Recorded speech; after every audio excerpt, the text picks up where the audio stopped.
दोस्तों, आपका स्वागत है ज्ञान नॉलेज चैनल में। आशा करते हैं आपने चैनल सब्सक्राइब किया होगा। धन्यवाद। शिव पुराण के अनुसार कुछ ऐसी है कथा। शिव पुराण में कथा मिलती है कि अमृत मंथन के दौरान समुद्र से निकले अमृत को धारण करने के लिए देवताओं और दानवों के बीच भीषण युद्ध हुआ। इस पर विराम लगाने के लिए भगवान विष्णु मोहिनी का रूप रखकर पहुँचे। दानवों ने जब मोहिनी का इतना सुंदर रूप देखा तो वह उस पर मोहित हो उठे।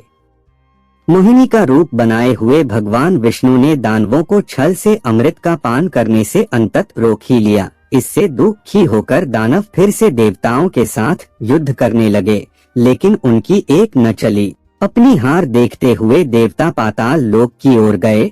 श्री हरि विष्णु ने वहां भी उनका पीछा किया।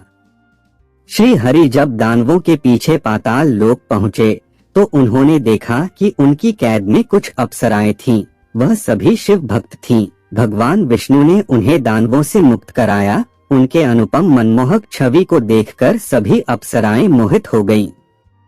अप्सराओं ने भगवान शिव की अनन्य भक्ति की, साथ ही वरदान में विष्णु जी को पति रूप में मांगा। भोलेनाथ ने माया रची और भगवान विष्णु को उनका पति बना दिया। कथा मिलती है कि विवाह के बाद कुछ दिनों तक श्री हरि पाताल लोक में ही रुके।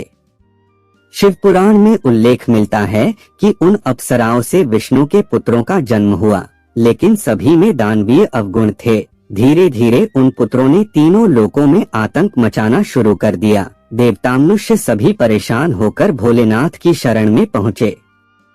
शिव पुराण में आगे कथा मिलती है कि जैसे ही भगवान विष्णु को वृषभ द्वारा अपने पुत्रों के संहार की खबर मिली तो वह अत्यंत क्रोधित हुए।